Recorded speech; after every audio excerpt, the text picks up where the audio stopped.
Hi, everybody. In EdPuzzle today, and what I want to talk about is how to combine activities into one assignment to create sort of a multi-leveled task for students to do. I usually do this for homework, but I guess it could be done live in class as well, if that was your preference. So I'm going to work with content I already have created. So working based on the assumption you know how to create a video, and if you wanted to add content as well into that video, open-ended questions, notes, multiple choice questions, that you know how to do that. I'm going to do a video with a quiz, like an exit ticket quiz. So again, working on the assumption you know how to create a quiz. If you don't, back out, maybe get that locked in first and then come back, or however you want to do that. So I'm going to go to, again, like I said, my existing content. So I'm going to come here in my content, and I've got this staged already to make this easy, so I don't have to go digging through my content. What I want students to be able to do for homework is to watch this video about the Tuskegee Airmen. Very cool video, by the way, done by Steven Spielberg. There's actually an hour-and-a-half documentary, and this is sort of this 15-minute shortened version if you ever want to watch it. It's fantastic. And then I created, actually using Brisk, a follow-up 5-question quiz, and then using Brisk, I had it create a Google Doc for me. I downloaded that Google Doc as a PDF file, and then using the AI tools in EdPuzzle, I imported that and the quiz was created for me. I did not have to type it out. So there's a little bit more behind the scenes that happened in creating this using really simple tools that we have at our disposal, like Brisk, and here within EdPuzzle, the AI feature to import. I, of course, checked the work of everything. I double checked it had the correct answers. I double checked the content of the quiz. Actually, the first time Brisk made it, I said, can you make it a little bit more challenging?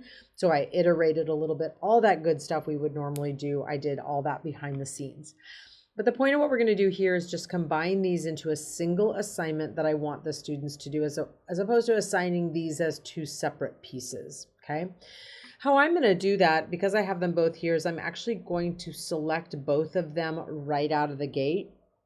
You can start by selecting one of them and then add another activity in the setup of the assignment feature. I'll point out where that is, but since I know I want these to come together already, I'm going to select them right away, and I'm going to move down here, and I'm going to choose to assign these. Okay, so there are my two activities. As I said, I could do this after the fact, combine these. So it's here where you see this add activities button. I could add a third activity in here if I wanted to.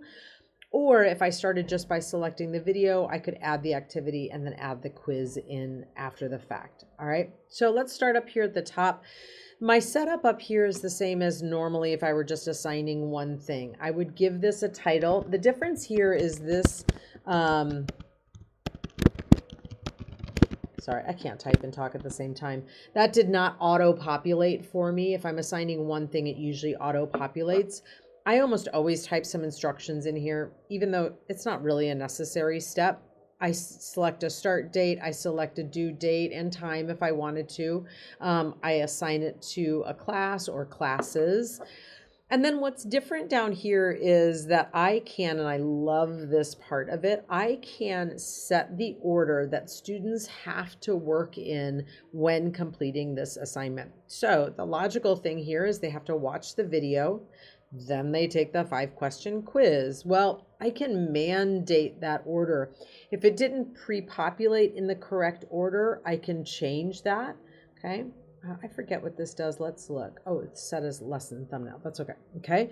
And I can open or I could get rid of this. So I've got some post adding, editing options there, but I think everything on this page is how I want it. So I'm going to go to my next button. I can choose how many tries students get for this assignment. I almost always, as I've said in previous EdPuzzle videos, set this to 2, giving students multiple attempts to get the correct answer. Since this is really ultimately a formative assignment, even though I have a little exit ticket built in here, I would still mark this as formative. If I did want this to be summative, I might not give them those multiple attempts. With the video, my standard is I prevent skipping. That's turned on. I do not allow students to speed up videos. That is turned off. Go with what makes the most sense to you in the work that you're assigning there. When it comes to the quiz, I can either turn these gamification resources on or I can turn them off. I'll go ahead and leave them on. Also with videos, I almost always ensure my closed captions is turned on. So I give them as many accessibility options as I possibly can to help them. And then I can go ahead and assign this out. Okay, so let's view what this would look like as a student. So this is what a student would see. I'm not going to go through this assignment in detail because this is a 15-minute video, and that would be a lot of us sitting here watching a video about the Tuskegee Airmen in order to get to the quiz. I'll show you the quiz separately just for interest's sake. But what's interesting that you can see here is that this is locked. And it's locked, as that pop-up says, I have to complete the activity above to unlock this one. So this 5-question quiz will not unlock until a student has watched that video. Okay, that's it. That's how you combine multiple things into one assignment within EdPuzzle. I think it's given the program a lot more depth, and I really do like that. I did a separate one on quizzes, but you can see here is what this quiz looks like. I can still come in here. I think because I've assigned this, I can't edit it. Yeah, so I have to unassign that. Otherwise, I would show you how to edit this. But it was using this teacher assist tool that I imported a PDF that I used by creating again with Brisk, and it didn't write the quiz for me, but basically typed out the quiz for me, which saved me probably 30 minutes or something. Okay. I think that's it. As always, if you have any questions, please don't hesitate to let me know. Happy to walk through these steps with you one-on-one.